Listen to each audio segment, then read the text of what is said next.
Meaning of devastating. Devastating. Devastating. Devastating.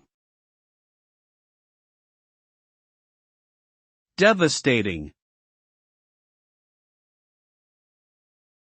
The word devastating means causing great damage or destruction.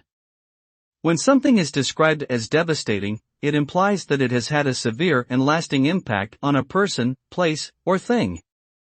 The term can be used to describe many different types of events or situations, including natural disasters, personal tragedies, and economic downturns. In short, something that is devastating is something that leaves significant, long-lasting harm or destruction in its wake, and can take considerable time and effort to recover from.